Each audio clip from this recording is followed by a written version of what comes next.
इदारों की इस्लाम दुश्मनी और हिजाब पर पाबंदी के ख़िलाफ़, मुस्लिम बाहिजाब तालिबात की हिमायत में और उनसे इज़हार यकजहती के लिए शहर हैदराबाद की मुस्लिम ख़वातीन व तालिबात ईदगाह उजाले शाह सईदाबाद में बड़ी तादाद में जमा हुई हैं, ताकि हमारी तरफ से ये स्ट्रॉन्ग मैसेज जाए कि हम मुल्क के किसी भी हिस्से में हिजाब के ख़िलाफ़ किसी भी किस्म की कार्रवाई को हरगिज़ बर्दाश्त करने के लिए तैयार नहीं हैं।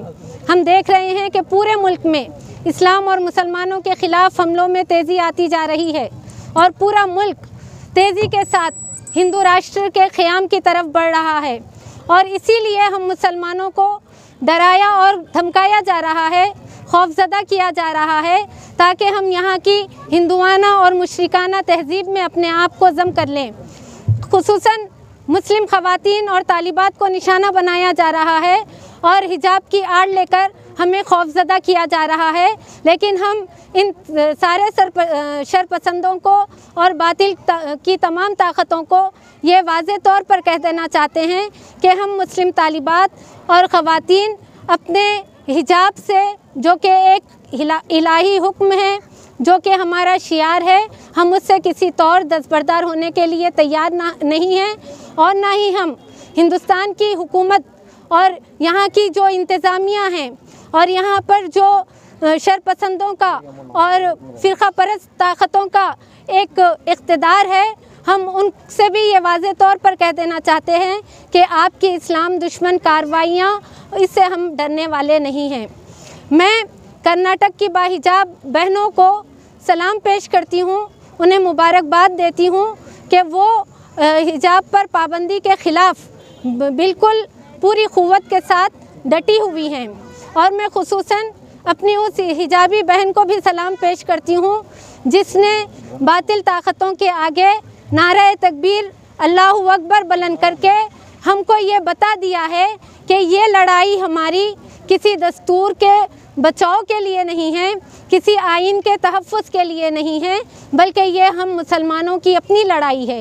ये हमारे दीन और ईमान की लड़ाई है, ये हमारे है, ये हिंदुस्तान में हमारे इस्लामी तशक्कुस की बरकरारी की लड़ाई है, ये हमारी लड़ाई है।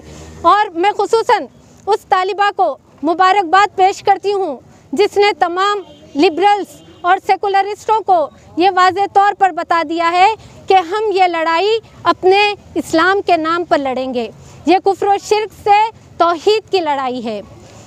और हम इस मौके पर मुल्क भर की तमाम मुस्लिम क़यादत से ये सवाल करते हैं कि आपकी गैरत आखिर कब जागेगी? आप कैसे अपनी बेटियों को इस्लाम दुश्मन ताकतों के आगे अकेले छोड़ सकते हैं? आप खुदा के हुजूर क्या जवाब देंगे? और मैं उनसे मुअद्दबाना ये भी अर्ज़ करती हूँ कि खुदारा आप अपनी गफलतों और मसलहत परस्तियों से बाहर निकलिए और कर्नाटक की बाहिजाब मुस्लिम ख़वातीन की और मुस्लिम तालिबात की से आप सबक सीखिए, जो उन्होंने अज़्म हौसले के साथ बातिल ताकतों के आगे जिस तरह से वो डट गई हैं, आपको उनसे सबक लेने की ज़रूरत है। और मैं इस मौके पर आम मुसलमानों से ये कह देना चाहती हूँ कि आज हमें ये तय करने का वक्त है कि हम हिंदुस्तान में कैसे ज़िंदा रहना चाहते हैं। क्या हम अपने ईमान और इज़्ज़त के साथ ज़िंदा रहने के ख्वाहिशमंद हैं, या हम यहाँ की हिंदुआना और मुशरिकाना तहज़ीब में ज़म होकर रहने के ख्वाहिशमंद हैं? हमें आज ये तय करना होगा, हमें आज ये फ़ैसला करना होगा कि हम हिंदुस्तान में अपने ईमान और इज़्ज़त के साथ ज़िंदा रहेंगे।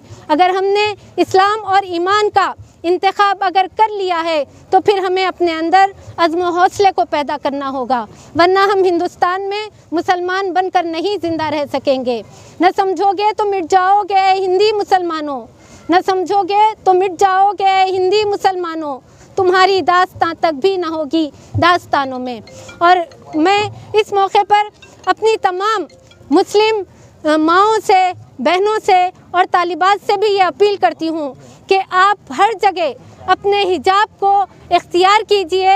आप किसी भी किस्म की किसी भी कार्रवाई से आप पीछे मत हटिए, ना दबिए, ना झुकिए, बल्कि ये हमारे डट कर खड़े हो जाने का वक्त है।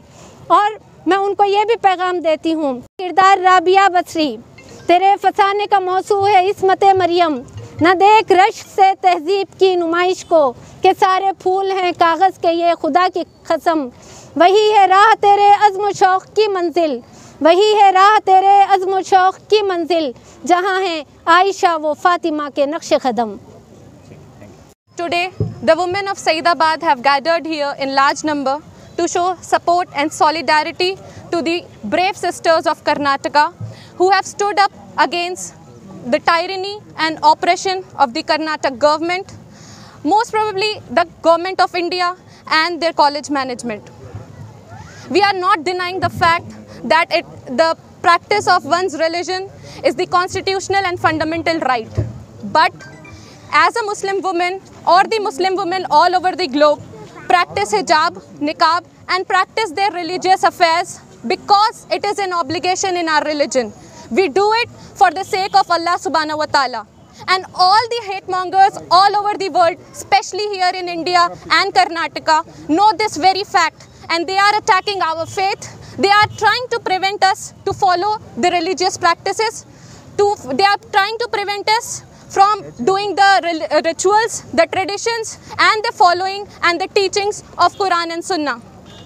It is no doubt, and as for the history to be taken care of, we know that the hijab was banned in France in the same pattern that it is going on in Karnataka. Eventually, if we don't resist here and if we don't fight for the deen and for our rights to wear the hijab and for our deen and iman and our faith and to follow the command of Allah Ta'ala, if we don't resist now, this will eventually lead to the hijab ban in India and we are not going to tolerate it. As for the fact to split here, I am telling you that the girl who was harassed by the mob and the goons, they were not only the RSS goon. We are here to clear the fact that they were there. All of them were from the educational backgrounds. They were from the highly educated background. They were from the prestigious educational institute. Those were not the RSS goon. Those was the Hindu boys who were from the educated backgrounds. So we can see how this hatred has taken its root in India.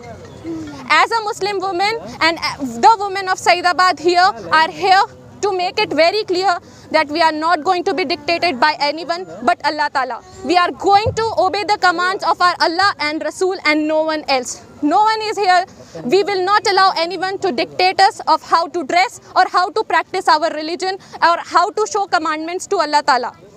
If someone dare to threaten us, if someone dare to dictate, it's better you take the action and keep them behind the bars. Give us the justice and put all the people who think who are trying to make this nation a Hindu Rashtra a good lesson. Give them a good lesson so that no one on face of India ever try or ever utter a word relating to Hindu Rashtra.